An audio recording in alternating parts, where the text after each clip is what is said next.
Gostava de desejar as boas-vindas, agradecer a vossa presença e fazer 2 ou 3 registros muito breves.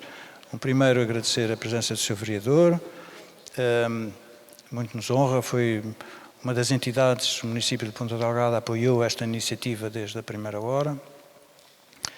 Uma referência especial ao antigo diretor desta casa, que muito me apraz ver aqui, Dr. António Oliveira, muito gosto. Eu não vejo outras autoridades civis e militares, mas enfim, sintam-se todos cumprimentados. E só para dizer que isto foi hoje é uma ocasião muito especial, neste espaço, recebermos, enfim, por um lado, a exposição, um conjunto de peças de Graça Costa Cabral, e por outro lado também esta fusão com o flamenco. Portanto, eu gostava muito de agradecer à associação Vales, é um nome, Vales Artist, Vales? Zales, exatamente, eu peço desculpa, o meu espanhol, Sales Artist Collect, sobretudo nas pessoas do Francisco, que está aqui presente, da Graça Costa Cabral, do Manuel Costa Cabral, que ainda por cima nos vai brindar falando do trabalho da sua esposa, da Graça Costa Cabral, que era uma mulher absolutamente extraordinária e uma artista extraordinária. O Museu Carlos Machado tem algumas peças no seu acervo, como este cativo natural, esta espécie endémica que nós temos da Graça Costa Cabral. Muito obrigado por terem vindo e eu agora passo a palavra a Manuel. Obrigado. Obrigado. Não, eu não preciso. Eu tenho. Quando a minha filha me pediu, ouve-se bem? Quando a minha filha me pediu para dizer algumas palavras sobre a Graça e sobre esta exposição, eu gostei muito de poder corresponder a esse pedido, integrado neste conjunto deste projeto que a motivou de ligar o Flamengo e uma exposição de arte e estas relações com esta terra. E a Graça foi especialmente uma pessoa que, se tendo vivido sempre quase sempre no continente, estava muito enraizada, quer dizer, foi sentindo ao longo da sua vida artística que a pouco e pouco esteve sempre presente, os Açores estiveram sempre presentes, mas a pouco e pouco foi aprofundando essa sua enraizamento nos Açores. Eu juntei, quer dizer, estas 4 peças, há umas folhas de sala, quer dizer, como nós não podemos projetar, não há maneira de projetar para ver algumas imagens de outras peças, resolvemos fazer uma espécie de uma folha de sala que tem uns textos que eu vou ler de outras pessoas que falam sobre a Graça e sobre estes aspectos e uma espécie de folha de sala que tem as 4 peças que foram aqui reunidas. Uma delas, a primeira de todas, só para começar a nossa conversa, é que aliás o senhor diretor do museu já tinha anunciado, que é o chamado cativo natural, que pertence à coleção do museu e que foi trazido para aqui e que eu acho é uma espécie de figura de convite, é uma espécie de ser antropomórfico, mas depois está ligado a outros onde a Graça foi beber, a outras influências. De qualquer maneira, corresponde também a uma altura em que muitos artistas se dedicaram no continente a trabalhar em pedra. Passou um bocado depois essa moda de trabalhar em pedra, mas a pedra teve nos anos 80 principalmente, com o simpósio de Évora e do Porto e a influência do João Cotileiro, enfim, uma série de coisas, a pedra foi muito importante. Depois aquelas mesas, mesas altares, digamos assim, mesas de ofrendas, são com vários materiais, e o título que a Graça deu, chamado As Coisas Pequenas que fazem os homens grandes, ou que os grandes homens fazem, está ligado a esta atitude de uma certa espiritualidade de que o que é grande para o mundo pode ser pequeno para o essencial, e aquilo que é pequeno, ou considerado pequeno, pode ser considerado grande no essencial. Portanto, há diferenças de tamanhos no mundo espiritual, diferentes do mundo material. E estas mesas aqui tiveram, para mim, adequam-se muito bem como mesas de apoio aos próprios, como se fossem altares. Aquela outra peça que a Graça prezava muito, que é aquele conjunto de figurinhas, que depois me refiro melhor, em porcelana, ganharam um lugar especial aqui. Quer dizer, acabou por ser um pouco site-specific esta exposição, acabou por ser as peças a dialogarem com o sítio onde estão, não é? E deparámos-nos com este maravilhoso quadro do século XVII, informei-me disso tudo. E este quadro do século XVII, que é uma história fantástica, a história de arte tem histórias autênticas histórias de detetive, não é? Está aqui. Este quadro tinha, como sabem, como está aqui explicado no museu, tinha uma tela colada em cima, péssima, e que de facto foi retirada, e por baixo estava esta maravilhosa peça de Vasco Lusitano, do pintor Vasco Lusitano, e feita em Sevilha em 1604, a Ana não me deixa enganar, 1604, portanto no tempo dos Filipes. E é engraçado, pensei disso, essa coincidência no tempo de que, sendo um festival de Flamengo e portanto uma relação com uma expressão espanhola, o quadro ser de um português a trabalhar em Sevilha, e ele está escrito, está lá indicado, e portanto achei que era uma coincidência interessante, não só o concerto que vamos ter a seguir com as pessoas que cantam Flamengo, mas como o quadro que vem de Sevilha. Portanto, elas vêm de Cádiz, mas o quadro vem de Sevilha. E pareceu-me extremamente coincidente. Houve uma outra coincidência aqui há 2 dias, que fomos tomar um café a um hostel chamado Out of the Blue, e tive a ocasião de me encontrar, não sabia que lá estava, uma instalação de um corredor todo pintado de negro, e que tem uma escultura da Graça, que foi organizado, e que foi quem dispôs essa escultura dessa maneira, com esse carinho e com esse interesse, foi o Ricardo Lalanda. E gostei muito de ver, quer dizer, também uma coincidência, de repente, ao voltar de uma esquina em Ponta Delgada, estar uma escultura da Graça que eu não conhecia sequer, um mármore muito bonito, e que está. Portanto, são estas histórias que também recheiam um pouco esta exposição. Eu não queria deixar de dizer logo de princípio que, independentemente do resto dos agradecimentos que há a fazer nestas coisas, o gosto com que fomos recebidos pelo Dr. João Paulo Constâncio e pela Dra. Ana Fernandes em relação à montagem da exposição foi fantástico, foi uma grande hospitalidade e receptividade para a instalação, e que desde já, em meu nome pessoal e em nome da minha filha, agradeço muito. E o carinho que mostraram pela obra da Graça. eu gostava de... Eu dividi isto, vou ver se sou bastante... não muito longo, a olhar para a obra da graça em 4 tempos. 4 tempos.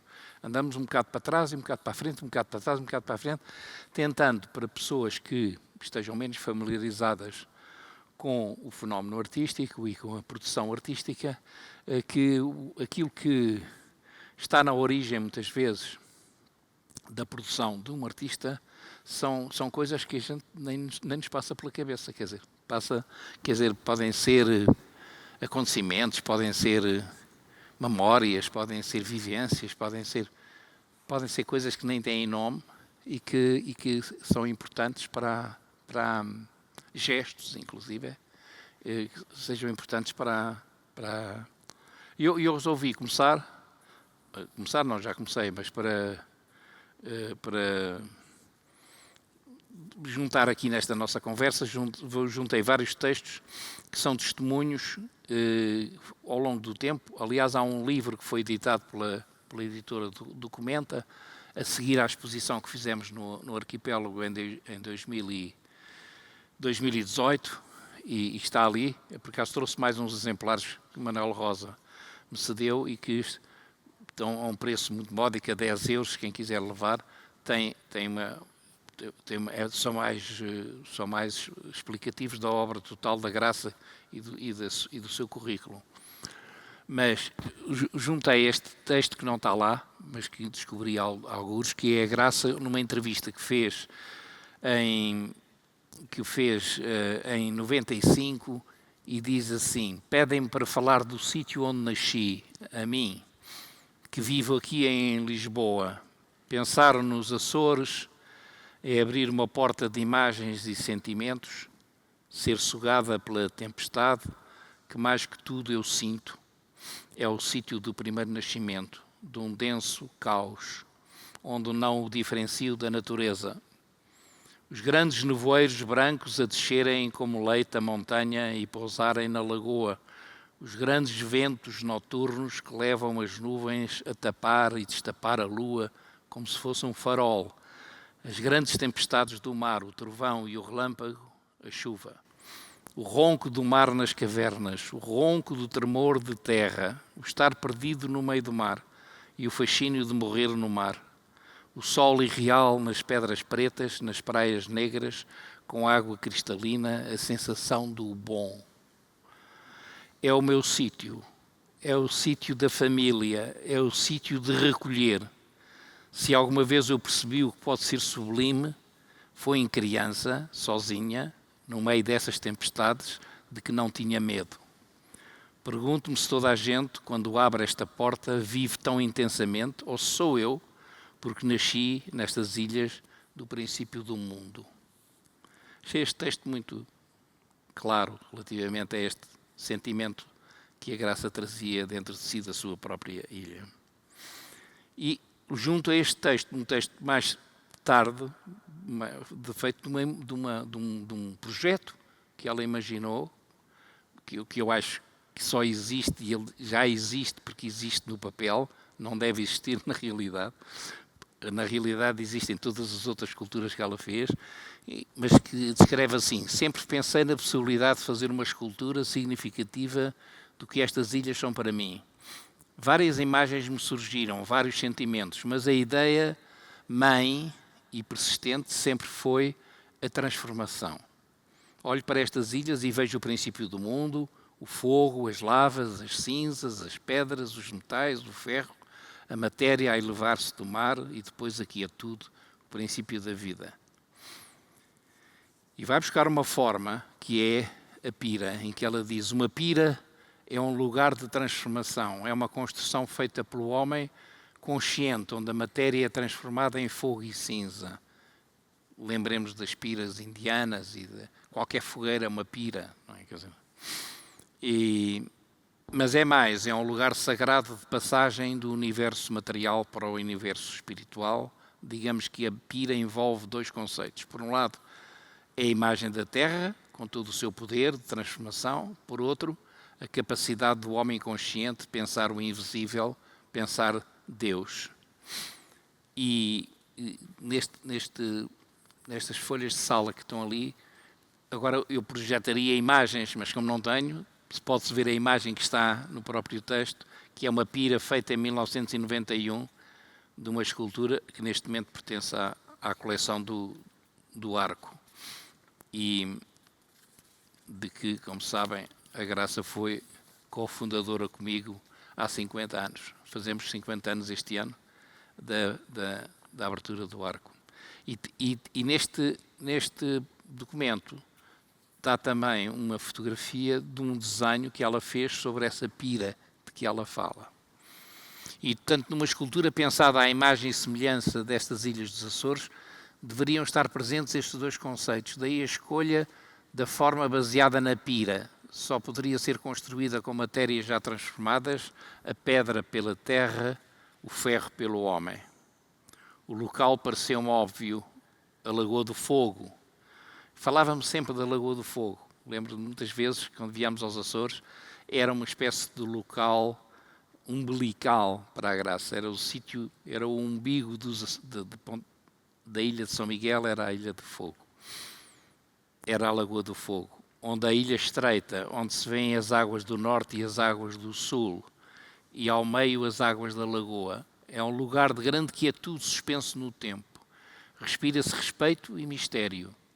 Esta escultura é um memorial, uma lembrança e um louvor. Num texto agora do Filipe Cabal, que é um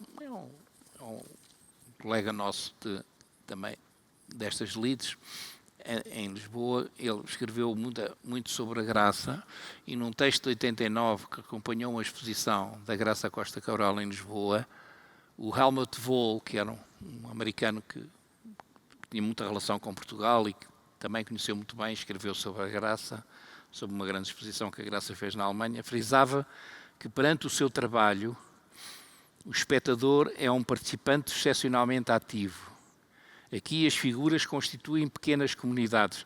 Imediatamente estas frases faziam a antevisão do que seria toda aquela parte da obra da Graça em que fez aquelas figurinhas de porcelana que ela chamava sinais e semelhança. Sinais e semelhança. E que ali estão todos a olhar para o quadro do Vasco Lusitano. Aqui as figuras constituem pequenas comunidades. O espaço entre eles é cautelosamente protegido. Apoiam-se no sol, equilibram-se, reagem à gravidade. Não são, todavia, figuras que interagem ou ilustram narrativas. São silenciosas, expectantes. Olham ao longe. No espaço desta exposição, esta exposição não é esta, é a exposição de 89. As pequenas figuras de porcelana de forma humana aspiram a uma religiosidade que já não conseguem alcançar, mas que esperam ainda fazer reconhecer. Isto é de 2012. Isto é o primeiro tempo. Portanto, um tempo, quando eu digo primeiro tempo, uma primeira aproximação da Graça com os Açores, com esta parte telúrica dos Açores, as suas raízes e ligada a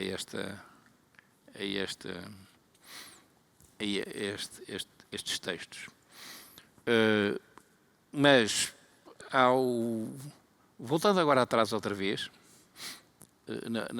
no currículo da Graça, no segundo tempo, e isso é uma coisa que eu testemunhei ao longo da nossa vida, havia uma escultura especial que lhe tocava muito, que era o Guerreiro Lusitano, que está no Museu de Arqueologia em Lisboa. E que está aqui o exemplo também neste papel. O Guerreiro Lusitano é um guerreiro há com cabeça e sem cabeça, mas ela gostava deste sem cabeça e com um escudo assim, digamos assim, à frente do ventre do guerreiro. Um escudo, um combatente.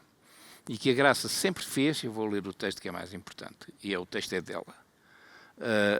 O Guerreiro Lusitano é uma escultura do século II depois de Cristo, que eu vi pela primeira vez quando tinha 14 anos. 14 anos, engraçado. Portanto, uma coisa de ir buscar às memórias da adolescência. Esta foi uma imagem que sempre me acompanhou e que nessa altura influiu decisivamente na orientação que dei à minha vida. Trata-se de uma escultura lindíssima, não apenas formalmente, mas também ao nível do conceito e de tudo o que referencia. A história de um povo, as nossas raízes, o que a noção de guerreiro tem de melhor, a força, a luta interior, a intransigência, a persistência, a capacidade de sobreviver. Formalmente impressionou-me a ambiguidade da imagem nas suas duas leituras quase possíveis. A de um guerreiro com um escudo e de uma mulher grávida. As imagens que fiz do guerreiro lusitano sempre tentaram mostrar este lado mais escondido. A identidade do nosso povo sempre esteve para mim conotada com esta imagem do guerreiro. E pus uma fotografia onde está o primeiro guerreiro, que ela chamou guerreiro, que não é? Estas mulheres grávidas sem cabeça, em que o escudo do guerreiro lusitano protegia-o da morte, não é? No combate. E ao mesmo tempo, portanto, defendia a vida. E o ventre, para ela, era o ventre feminino, o ventre que dá a vida. E isto é uma fotografia de uma exposição na Quadron, em 1982, de um movimento, do tal movimento de pedra que eu tinha falado, que chamava-se Nova Escultura em Pedra. E esta escultura está neste momento num colecionador no Algarve. Tenho pena, gostava imenso que ela estivesse connosco, mas enfim, as coisas partem para as mãos de quem está. E isto foi, digamos, eu podia dizer que esta foi a primeira escultura da Graça, quer dizer, era a escultura mais genuinamente com base numa memória dos 14 anos. Volto a um texto de Filipe Cabral agora para falar dos últimos trabalhos da Graça. Antes dela, a Graça morreu em 2016 e estes trabalhos são de 2014, por aí. E que são trabalhos de ferro fundido e feito também com a colaboração do Ricardo Lalanda, em Lisboa. Nos seus trabalhos mais recentes, contudo, não lhe interessava apenas a transformação dos materiais, mas sobretudo a sua metamorfose. Agora já é outra, voltarmos outra vez àquela sentido açoriano. Neles o fogo torna-se um modo de interrogação da materialidade e das suas identidades, das fronteiras entre as matérias e as suas formas naturais. A queima passou a desempenhar um papel mais relevante no seu trabalho, quer se tratasse do metal, da cerâmica ou do vidro. As técnicas de molde perdido passaram a integrar o próprio pensamento plástico e tornam-se ações indispensáveis ao processo artístico, mesmo que destas não perdurem mais que meros indícios apenas adivinhados no objeto final. Nestas esculturas, a relação entre as duas dimensões operativas, o contacto e o fogo, é estreita. Em transições sucessivas entre o líquido e o sólido, o fabrico das peças partia da manipulação do material, como o papel, ou uma amálgama pobre, concebido para se consumir pelo fogo no interior do molde que o envolve.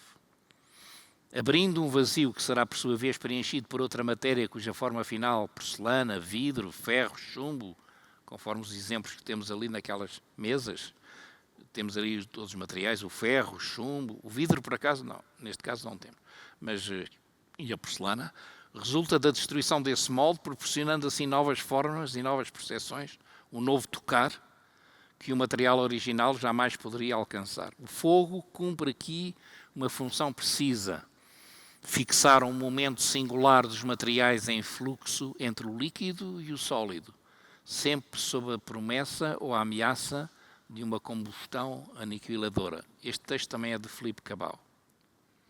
Passemos a um terceiro tempo. Escolhi dois exemplos, porque dentro do... A Graça só começou a expor, quer individualmente, quer coletivamente, a partir dos anos 80. Portanto, já com 40 e picos anos. Não. Há uma ou outra exposição como aluna da escola, mas sem quer dizer, sistematicamente, foi na Galeria Quadron, principalmente, e aqui nos Açores também, com a Galeria Arco 8 e outras. E há um texto muito importante relativamente a estes dois trabalhos. Um que é praticamente desconhecido, Foi feito em 1966.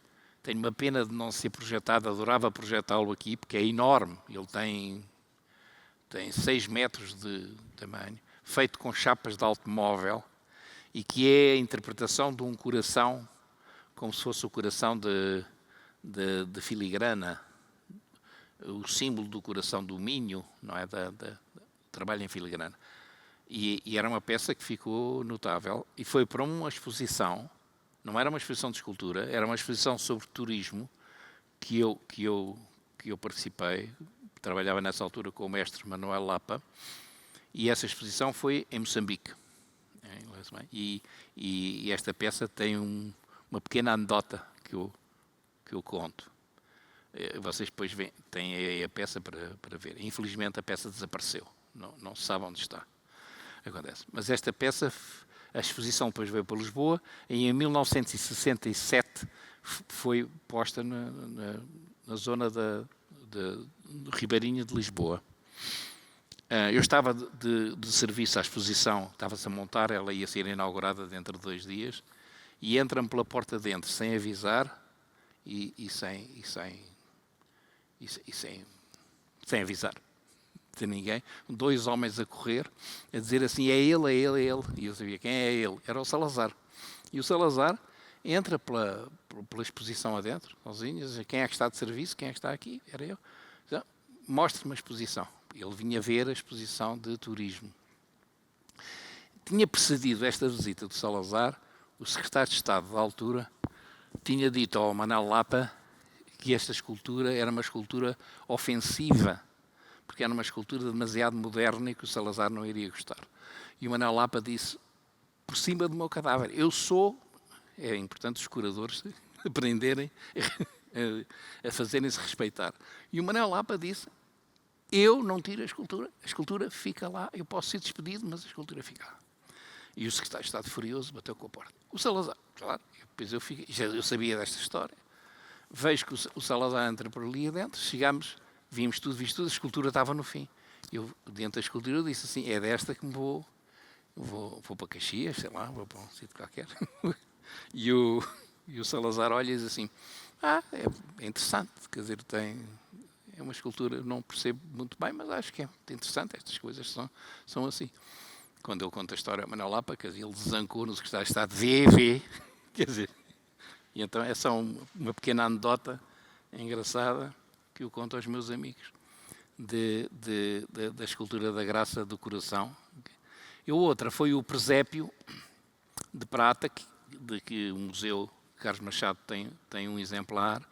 Foi uma obra muito morosa, muito amadurecida, estudou imenso presépios possíveis e imaginários, e fez um presépio que hoje tem, enfim, a Fundação Gulbenkian, por exemplo, é o presépio que a Fundação Gulbenkian põe todos os anos no hall da entrada, que é fora a Fundação Gulbenkian, já há uns anos que é o presépio comemorativo do Natal.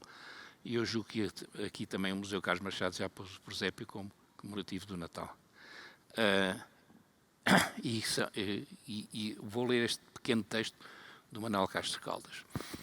Penso que a Graça não gostaria que chamássemos àquilo que fazia arte religiosa. Poderia aceitá-lo por amabilidade, mas não deixaria de ver nestas aspas uma invenção da má consciência moderna. Se abraçava sem reservas o momento da história que partilhamos com os nossos próximos e com os nossos menos próximos, desconfiava das teorias que fixam as épocas e os seus mecanismos psicodinâmicos, talvez por entender que não havia como não viver em vários tempos, em todos os tempos. Desconfiava, no fundo, do conhecimento, ou da sua versão passe-partout, que a retórica política hoje nos vende como o motor e condição de todos os avanços. Pelo sim, pelo não, por vezes com genuína curiosidade, a Graça deitava um olho a esse épico onde os homens, em recorrentes ímpetos de positivismo, passaram a gostar de se verem retratados. Mas para ela, o mundo, a vida, a arte, não tinham nunca deixado de avançar no essencial por via mágica. Os gestos da arte, e mais do que os gestos, o seu contínuo, a sua repetição intrinsecamente experimental, deviam ser adequados ao efeito desejado. Irradiações de um espírito para o outro, conversas do espírito consigo mesmo, consonância. Aos olhos da graça, um gato, um pedaço de mármore, uma flor, uma pessoa eram forças. E forças eram coisas antigas, obscuras, respeitáveis e plenas de promessa. Configurá-las, antes ainda de ser uma responsabilidade, era uma espécie de evidência, algo a ser levado com naturalidade. De si, da sua vida, do seu trabalho, da sua arte, penso que gostaria que se começasse por dizer: fazia o que fazia. Fazia o que fazia. Quarto tempo. Primeira exposição, voltando atrás outra vez, primeira exposição individual da Graça foi na Quadron, em 1983. Trabalhava na Quadron nesta altura, que foi uma galeria importante em Lisboa, ainda não havia muitas galerias, Dulce D'Agro, e trabalhou com ela, foi seu braço direito, Maria da Graça Carmona e Costa, que depois fez a Fundação Carmona e Costa, com quem eu hoje trabalho. E aqui está reproduzido uma coisa que levo muito em gosto, foi o catálogo que a Graça fez na altura por um design gráfico chamado Robin Fior, que foi um grande colaborador do Arco e foi um homem extraordinário. E a Salete Tavares, a nossa escritora e poetisa, e importante, escreveu um poema que dedicou à Graça e disse: à Graça, depois de ter visto a sua escultura, este poema de Antes de o ver, Salete Tavares. Jaz a cabeça infante sobre a almofada. A testa é um pano feito com a tez da lua. Quando se levanta, quase imóvel para além dos arcos, ponte sobre lagos, de fonte a fonte, arquitrave, osso, é céu a concentrar o corpo, fresta no opaco quando a brisa alastra o todo e o tecido frente fica o retrato do volume dentro. Ó memória do tempo acontecido, ninguém te apagará o inteligente vivo.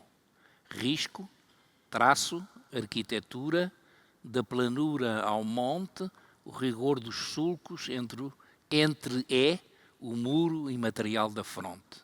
A testa, corpo e mente. Para terminar, um texto da Maria Antónia Oliveira, que escreveu um livro chamado Não, um livro que foi encomendado no 40º aniversário do Arco, e fez uma grande entrevista à Graça, e portanto eu aproveitei partes dessa entrevista.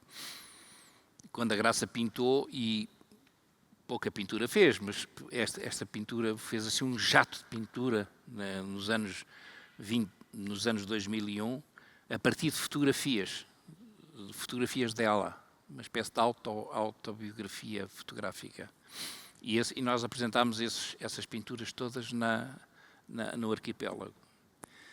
Há uma delas que é muito especial, que está aqui reproduzida, e uma fotografia da Graça quando tinha 17 anos, voltando agora a São Miguel, no Ilhéu de Vila Franca, que era outro dos locais que ela tinha como muito especiais na Ilha de São Miguel.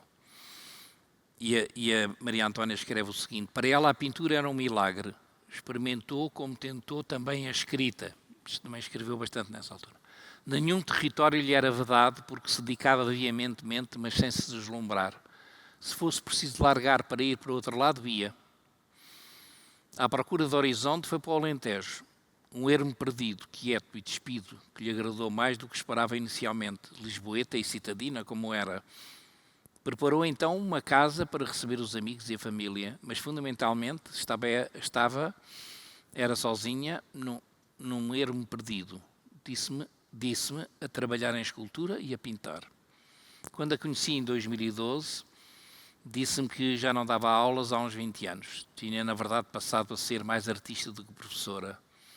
A escultura, a religião, os Açores, gradualmente aproximou-se das raízes. Qual é a primeira palavra de que nos lembramos quando nos lembramos dela? Qual é a primeira palavra que nos lembramos quando nos lembramos da graça? Há de ser graça, com certeza. Termino com uma pequena frase do Marcel Duchamp também, mas o Marcel Duchamp trazido para aqui pelo Helmut Wohl, esse nosso amigo americano que escreveu sobre ela, que eu acho que é muito importante para todos os artistas, e no caso da Graça especialmente importante. O artista, dizia Marcel Duchamp, não é o único protagonista do ato criativo, pois o espectador, nós aqui, enquanto intérprete do seu caráter mais profundo, contribuiu para o processo criativo, levando a obra a um contacto com o mundo à sua volta. O espectador é um participante excepcionalmente ativo no que Graça Costa Cabral criou. Ela deixou aos que circulam em redor e no meio das suas construções a tarefa de lhes adaptarem as suas próprias associações e interpretações visuais, mitológicas, arqueológicas ou arquiteturais. Muito obrigado.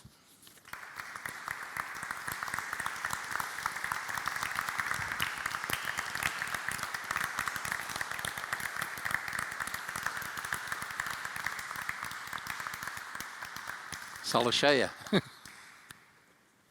obrigado pela vossa presença. Es decir, que todas las incidencias que hemos tenido, todas las ausencias con nuestros dadores, que son personas físicas, aparte de las instituciones no deciden, deciden las personas. Gracias de nuevo.